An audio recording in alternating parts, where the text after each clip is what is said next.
plusieurs personnes étaient comme « Hein? Tu, tu lâches une carrière de droit pour une carrière dans le monde du football professionnel, pour un poste, si on veut, moindre à l'époque où j'ai commencé. » Donc, c'est sûr que ça suscitait des questions au niveau général, mais à la fin de la journée, pour moi, ma décision était prise, puis je fonçais vers l'avant, puis je savais vers quoi je voulais m'enligner.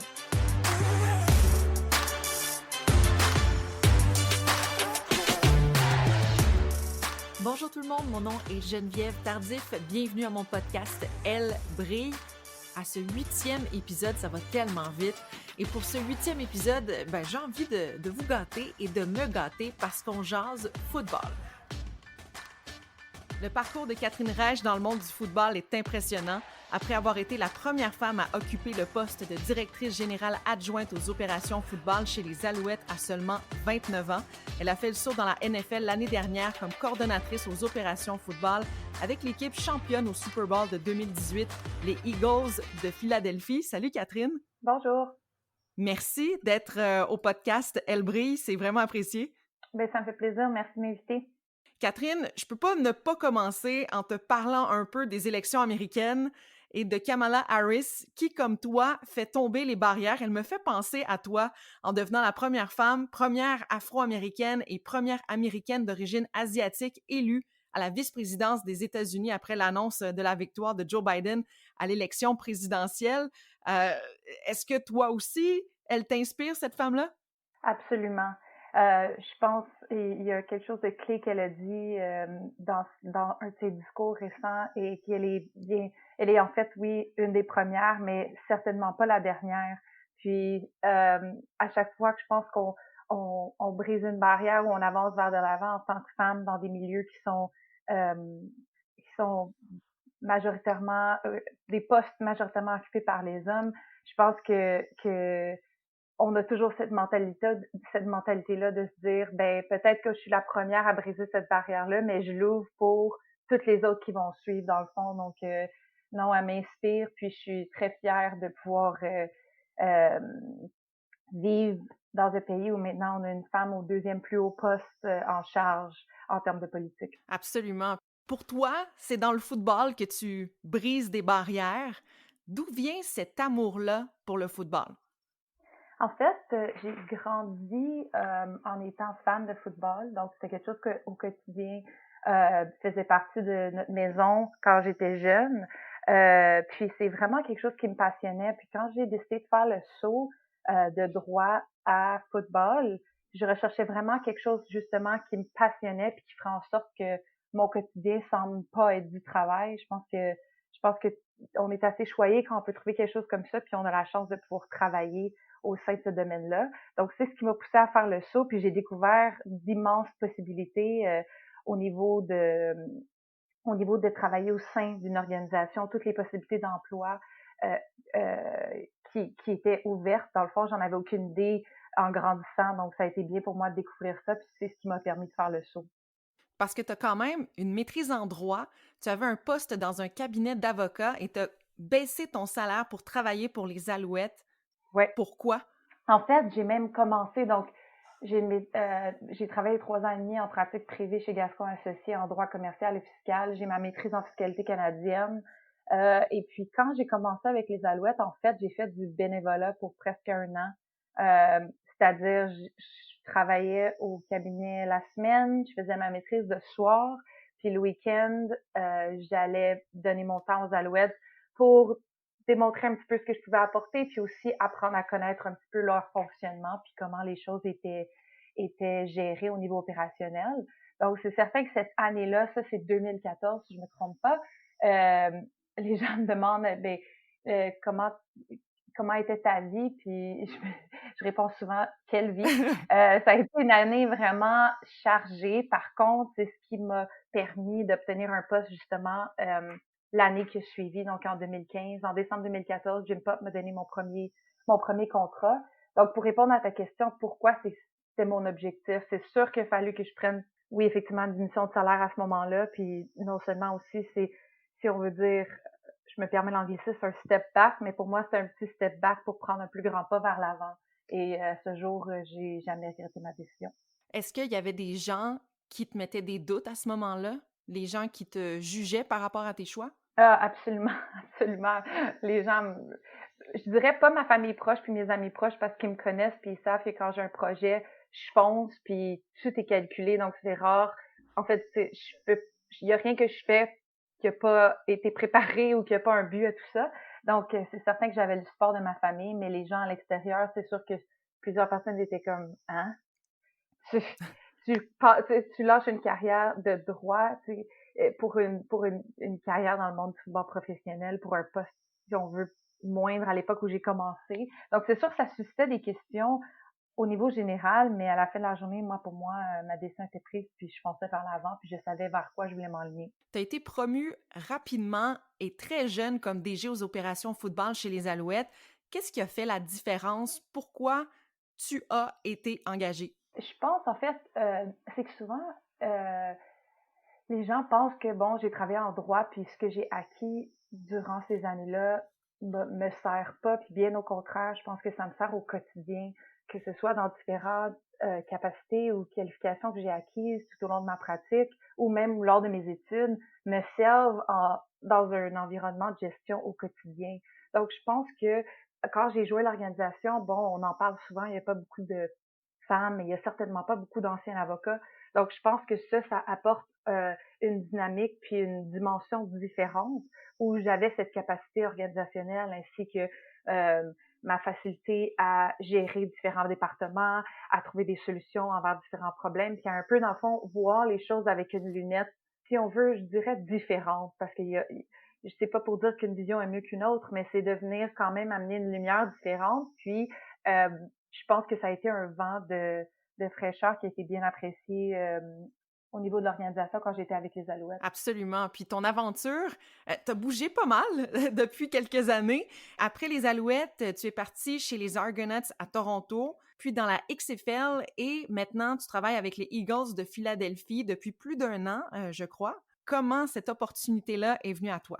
En fait, je dis souvent la même chose, c'est que le monde de football, c'est grand, mais tellement petit en même temps. Puis je pense que c'est le monde du sport en général. Là. C'est un domaine qui, on connaît beaucoup des mêmes personnes, puis il y a beaucoup de bouche à oreille. Puis c'est un peu comme ça que l'opportunité chez les Eagles s'est présentée. En fait, une de mes mentors qui a été vraiment importante dans mon parcours puis dans mon changement de carrière était Dawn Aponte, qui Mhm. travaille au bureau chef dans le fond de la Ligue nationale, puis qui a été longtemps au sein de différentes organisations, différentes équipes de la NFL. Elle connaissait quelqu'un au niveau des Eagles, cherchait quelqu'un pour un poste un peu hybride. Dans le fond, j'ai la chance d'avoir un poste qui touche différents départements, ce qui est quand même vraiment bien parce que des fois, on peut être assez plus dans un seul domaine au niveau de la NFL parce que il y a tellement de ressources. Bref, il cherchait quelqu'un pour un poste assez différent, hybride, puis c'est là où elle a recommandé mon nom. Une chose a mené à une autre, quelques entrevues, puis après ça, c'est là où j'ai été engagée dans le fond. C'est ma deuxième saison avec eux. Qu'est-ce que tu fais pour eux? À quoi ressemblent tes journées là-bas? C'est la beauté de la chose, il n'y a pas une journée qui se ressemble. Mais j'ai la chance de travailler dans différents départements. Donc, je fais évidemment beaucoup de recrutement au niveau du qu'on appelle scouting. Donc, je fais ça au niveau collégial et au niveau professionnel. Donc, j'ai des écoles et des équipes professionnelles qui me sont attitrées où je suis responsable de l'évaluation puis des recommandations à faire basées sur les évaluations. Ensuite, j'aide notre département de gestion de contrat et du cap salarial avec différentes tâches tout au long de la saison, dépendamment de la période où on est au niveau contractuel. J'aide également notre département légal à réviser certains documents avec nos partenaires ou encore différentes choses qu'on a besoin à l'interne, dans le fond, là, à titre de support étant donné ma formation. Ensuite, je suis en charge du programme de développement des jeunes joueurs. Donc, on a un beau programme avec les Eagles qui vient en soutien à nos joueurs de première année pour s'assurer qu'ils ont tous les outils disponibles pour bâtir leur fondation en tant que nouveaux jeunes joueurs professionnels. Donc, on a mis sur pied ce programme-là depuis l'an dernier. Donc, je travaille au sein de ce département-là. Puis enfin, j'aide bien sûr à certains niveaux opérationnels quand il y a des besoins. Encore une fois, ça demeure pas ma tâche principale. Par contre, je dis toujours qu'au football, il y a toujours le concept de any other related duties. Bon, ben ça fait encore partie de mes tâches. Donc, je suis toujours contente de pouvoir aider dans différents où les besoins sont dans différents départements. OK, tu travailles tout le temps. Ouais. Tout le temps, c'est ça. Donc, quelle vie? Ben, c'est toujours ta vie, c'est le football, là. Ouais, c'est vraiment ça. Puis tu sais, la vérité des choses, c'est que même les gens me disent souvent, ah, mais tu es rendu au dimanche, qu'est-ce que tu fais le dimanche? Puis ben moi, le dimanche, il y a 5 écrans chez moi avec tous les matchs. Si je suis pas au stade parce qu'on joue à la maison, par exemple, je voyage pas avec l'équipe. Donc, s'ils sont à l'extérieur, j'ai 5 écrans, puis il y a 5 matchs qui jouent en même temps. Puis bien sûr, le nôtre est là. Ça fait vraiment partie de ma vie. Puis je pense que c'est la beauté de faire quelque chose qu'on aime parce que ça semble pas nécessairement être du travail. T'sais. C'est sûr que des fois, là, je vous mentirai pas, on a tous besoin de temps de repos puis de temps off, si on veut, où on décroche. Puis ça, j'essaie de le faire durant l'été parce que la beauté de la NFL, c'est qu'on a quasiment... Avec le COVID, cette année, ça a été différent, mais normalement, on a 6 semaines durant l'été où vraiment, là, on a le temps de mettre ça sur pause, puis avant le camp d'entraînement, on a le temps de se recharger, si on veut. Mais pour la majeure partie ouais, c'est football 24/7. En un an, ben, plus d'un an avec les Eagles, qu'est-ce que tu as appris, réalisé? Ah, c'est vraiment une bonne question. En fait, j'apprends, sans nécessairement aller dans le spécifique, j'apprends au quotidien, que ce soit dans les différents départements avec lesquels je travaille. Il n'y a pas une journée où j'apprends pas. Puis c'est quelque chose qui me garde toujours motivée et aussi stimulée intellectuellement. Donc c'est quelque chose que j'adore. Que ce soit au terme du recrutement, j'apprends aussi. Puis je veux constamment apprendre puis développer mes capacités d'évaluation. Puis je te donne un exemple. J'ai la chance de pouvoir assister. Je choisis 2 positions par saison morte et j'assiste à tous les meetings de position, des 2 positions choisies. Pour Wow! répéter, là, puis c'est souvent la même chose. Je veux dire, on repart de la base, puis les coachs discutent des bases de la position, mais à chaque année, j'aime ça, pouvoir aller les réécouter, puis raffiner, si on veut, mes connaissances. Donc, c'est vraiment quelque chose au niveau de... Je suis une personne curieuse, je veux toujours apprendre, donc je te dirais que j'apprends au quotidien dans les détails de mon travail. Si on parle un petit peu plus largement, je dirais que j'apprends à évoluer au sein de la Ligue nationale, qui est nécessairement beaucoup plus grande que Oui. la Ligue canadienne. Ils ont chacun leur spécificité et leur beauté de part et d'autre, mais c'est sûr que ça a été une transition pour moi d'évoluer maintenant aux États-Unis, puis de vivre aux États-Unis aussi, en toute honnêteté, le Québec me manque. Je suis québécoise dans l'âme et mon français, parler français, c'est quelque chose qui me manque. Donc, j'apprends aussi à vivre dans un pays qui est vraiment différent aussi. Puis la manière que les gens te voient, tu travailles dans un milieu d'hommes aux États-Unis, est-ce que c'est différent d'ici? Est-ce qu'il y a plus de préjugés, moins de préjugés? Non, je dirais que c'est similaire. En fait, les gens sont très ouverts. Puis j'ai eu la chance de travailler pour Montréal et Toronto dans la Ligue canadienne où où il y avait énormément d'ouverture, que ce soit tant au niveau de mes collègues ou même des joueurs. Puis quand on arrive dans la NFL, il y a vraiment pas de différence. C'est ouvert. C'est que ce soit les joueurs ou mes collègues, les gens veulent travailler avec les meilleures personnes disponibles, que ce soit des femmes ou des hommes. Ouais. En réalité, on veut être compétitif, on veut gagner, puis on veut les meilleures personnes qui vont nous permettre de se mettre dans ces positions-là. Donc, non, je suis agrément. Il y a encore des barrières, tu sais, je mentirais si je dirais que c'est facile au quotidien. Il y a toujours des challenges, mais ça demeure, j'ai la chance de travailler au sein d'un milieu très ouvert. Puis tu as eu la chance aussi d'avoir une femme qui t'a aidé. Tu parlais tout à l'heure de Dawn Aponte. Mm-hmm. Qui est cette femme-là? Qu'est-ce qu'elle représente pour toi? Ah, en fait, Dan, c'est une mentor, puis ça, ça a été depuis que j'ai commencé. Quand j'ai décidé de faire le saut, j'ai fait des recherches, puis je cherchais un peu quel pourrait être mon rôle, qu'est-ce que je pourrais faire, quel genre de carrière je pourrais avoir. Puis c'est une des personnes qui m'a inspirée. Elle a un background de comptabilité. Ensuite, elle a fait son droit également. Elle a travaillé au sein d'organisations pendant plus de 15 ans. Elle a occupé des postes très, très élevés. Elle n'a pas été nommée directrice générale, mais elle était presque là, si c'est pas même en haut en termes de responsabilité de ce qu'elle faisait. Donc, elle a un parcours super impressionnant. Puis, j'ai eu la chance de la rencontrer. Puis, par la suite, elle m'a aidée. Elle a pris le temps de répondre à mes questions. Je faisais du travail au niveau d'analyse de la convention collective avant d'entrer dans la ligue, pour essayer de bâtir mon savoir puis mes connaissances, puis elle a toujours été ouverte à m'aider. Je vous dirais continue quand j'ai une opportunité qui se présente ou une question ou peu importe, c'est mon sounding board, je peux l'appeler, être en communication avec elle. Donc c'est d'ailleurs quelque chose que je recommande à n'importe qui, surtout dans notre milieu du sport, d'avoir des mentors hommes et femmes, parce que les hommes aussi sont importants au niveau de nous aider puis notre cheminement. Absolument. Ouais, mais je pense que c'est vraiment quelque chose qui est clé, puis j'ai eu la chance d'avoir elle parmi d'autres. Et non, vraiment, je suis très choyée. Ça a été quoi ton plus gros défi en carrière? Bonne question. Je dirais qu'en général, ce serait gagner la confiance et bâtir ma crédibilité en termes d'évaluateur. Et je dis ça parce que malheureusement, j'ai pas le luxe d'avoir joué 10 ans professionnel dans la Ligue nationale ou canadienne, d'avoir été choisie au repêchage, si on veut. Donc, c'est certain que comme quand on arrive en termes d'évaluation, il peut y avoir certains préjugés à la base. Et pour moi, ça a été un défi au départ d'établir cette crédibilité-là. Puis c'est aussi quelque chose dans un sens qui doit être établi à chaque fois que je changeais de milieu de travail ou d'équipe, si on veut, quand les gens étaient différents en termes de ceux qui étaient en charge du recrutement. Alors, c'est quelque chose que j'ai beaucoup de fierté et je prends très, très au sérieux en termes de ma préparation. Puis je m'assure de tourner toutes les pierres possibles de tous les côtés qu'il faut pour ne pas rien manquer, puis aussi être très, très, très attentionné au niveau des détails.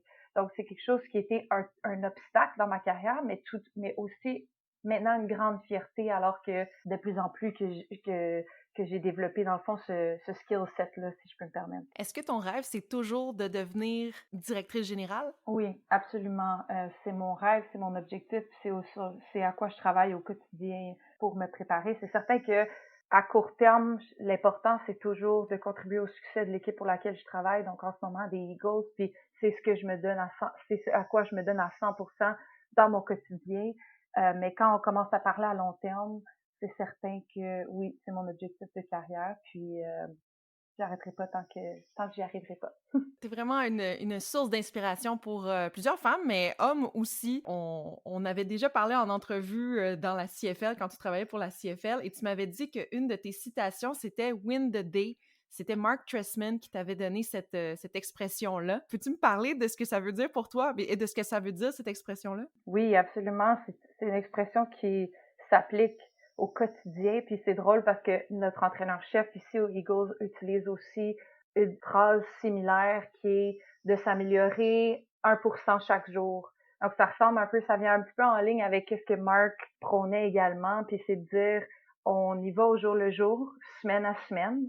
On a un différent adversaire à chaque semaine. Puis c'est important de chaque jour de faire toutes les petites choses puis tous les détails à 100%, puis de s'améliorer, même dans ces petites choses-là. Puis souvent, moi, ce que je me dis, c'est notre adversaire, on joue ou on s'affronte le dimanche, mais ça commence le lundi qui précède. Donc, dans toutes les petites choses de préparation, puis j'applique ça moi aussi dans mon quotidien, dans le sens où dans mon travail, dans ce que je fais, toujours un petit détail, une petite amélioration à chaque jour, puis c'est ça qui fait à la fin de la journée qu'on en sort vainqueur, puis on a des semaines gagnantes. Catherine, merci beaucoup. Je te souhaite peut-être d'atteindre le Super Bowl avec les Eagles, parce que dans le fond, ils avaient remporté et toi, tu es arrivé l'année d'après, c'est ça? Oui, exact. Donc, je te le souhaite d'aller au Super Bowl avec les Eagles de Philadelphie, d'aller plus loin et de peut-être un jour, je l'espère, d'être directrice générale. Merci beaucoup, merci. Merci à toi et passe une excellente journée. À toi aussi. Je sais pas pour vous, mais après avoir fait cette entrevue, j'avais envie de conquérir le monde, de réussir tous mes projets. Elle est tellement intéressante. Merci d'avoir été là, merci d'avoir écouté l'entrevue. À la semaine prochaine. Et la semaine prochaine, on va être en 2021. Alors, je vous dis bonne année tout le monde et à mardi prochain. Bye!